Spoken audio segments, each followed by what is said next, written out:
しまった。私もこんな青春がしたかったな。さて、推しの漫画の最後も見届けたし、ここらで私も終わりにしますか。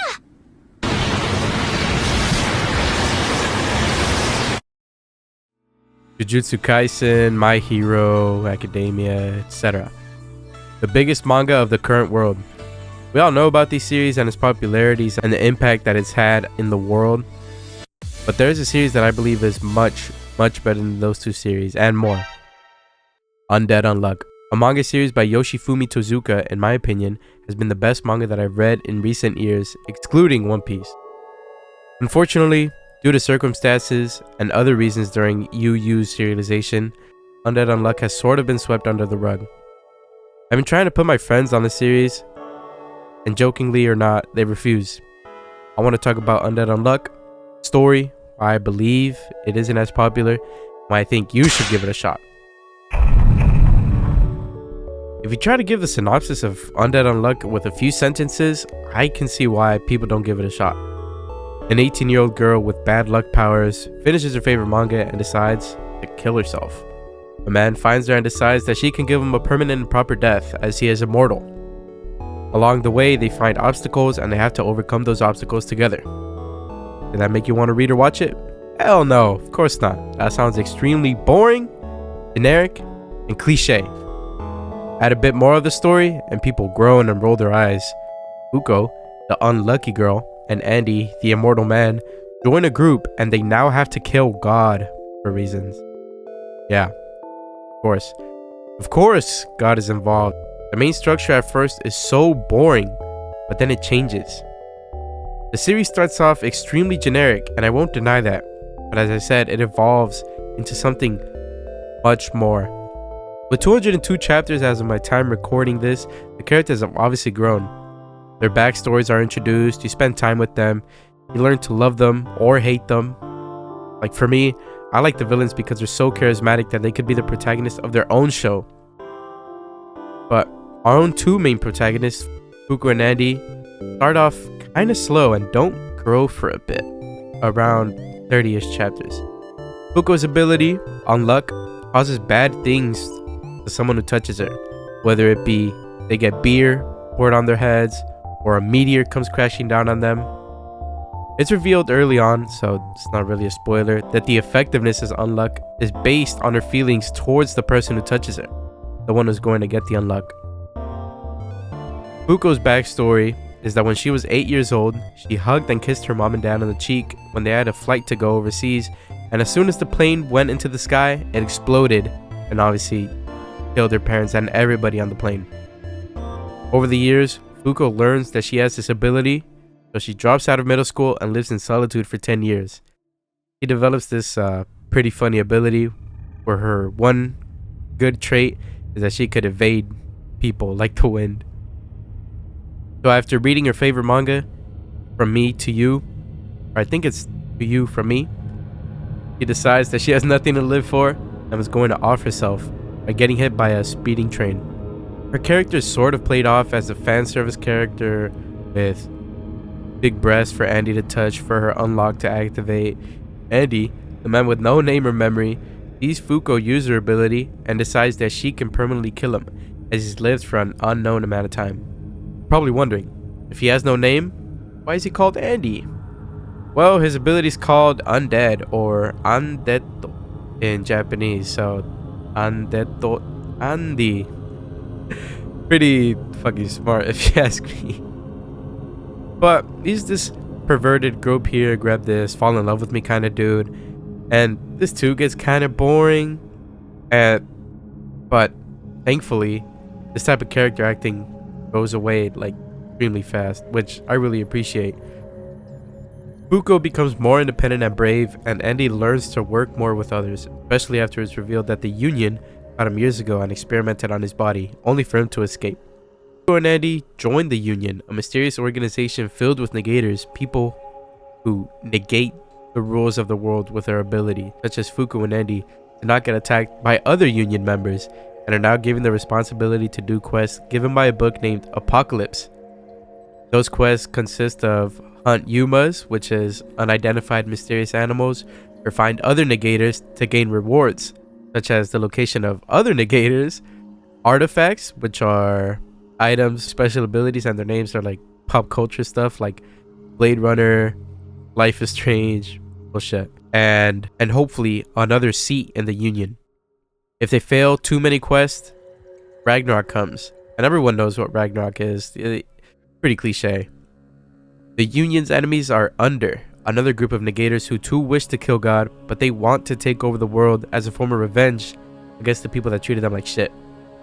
This is sort of like the JoJo cycle, or at least that's what it reminded me of. Fight a new enemy every week to get to the big bad. It's kinda right? Like, that's a lot of things that people talk about JoJo. Alright, I'm sick as fuck. But the characters and the world make up for it. I forgot how I even got into the series, but when I started reading this manga, like way before the anime was confirmed, I thought the series was gonna be like kind of butt and stale, right? I just wanted something to read because I had nothing else. But then you get into the unknown arc, and you learn Andy's backstory.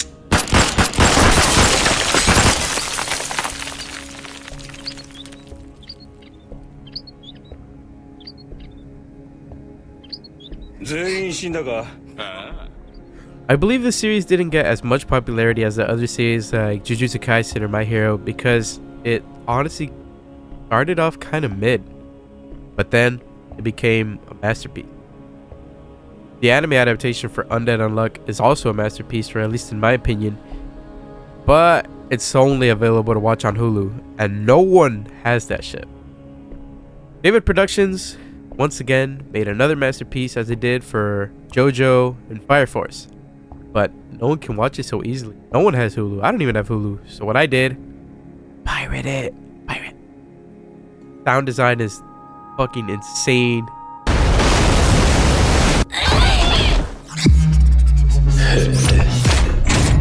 The soundtrack is killer, makes you pump up and hype.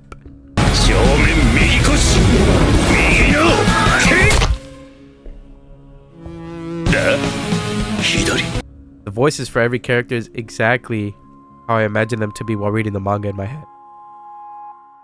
I beg, although the start is slow, give this manga a chance. You will not regret it.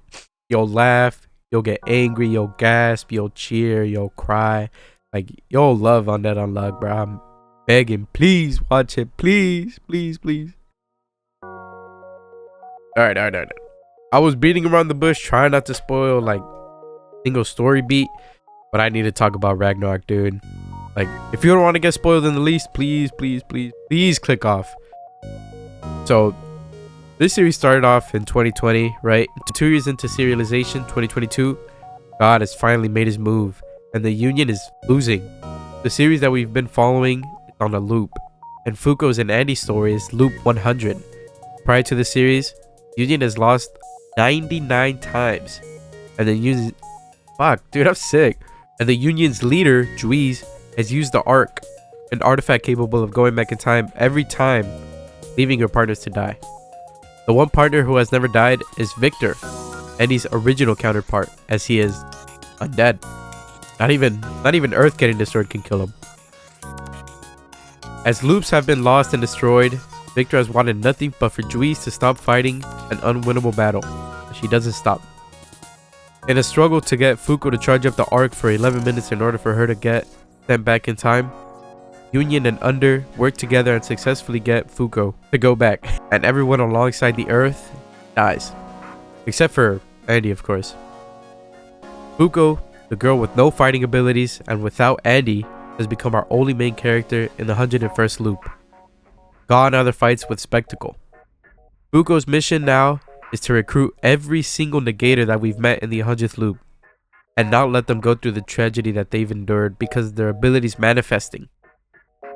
Because of the Arc being used, Fuko doesn't age, so she spends billions of years waiting for negators to appear so she can save them. Negators that died off screen in the previous loop, now they have chapters revolving solely on them and their backstory, allowing the reader to fall in love with everyone. Dina, he was great in the 100th loop, but in the 101st, he's the best.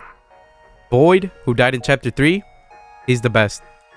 John, who gets killed by Rip, he's also the best.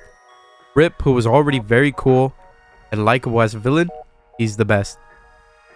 Fuko in this loop went from a likable character in the series, even though she's the main protagonist, to easily the best character in the manga. She's up there with my favorite characters ever. She's easily the best female character in anything ever. That's the effect this loop has on you. You care for everyone just as much as Fuko cares for the happiness of people who were her enemies in the 100th loop. He quite literally has no enemies. With Under gone, the new union face regulators, beings created by God itself, kill the negators, and they're amazing too. What has Andy been doing in this loop? I don't know. Sitting on the sun, stopping the regulators when he sniped one on Earth with his fucking fingers while he was in the fucking sun. Yeah, this shit is beast, bro. Go read Undead Unluck. Like, I'm begging. I'm on my knees. Do yourself a favor. Stop reading Jujutsu fucking trash sin. And yeah, I'll try to get healthy. God damn.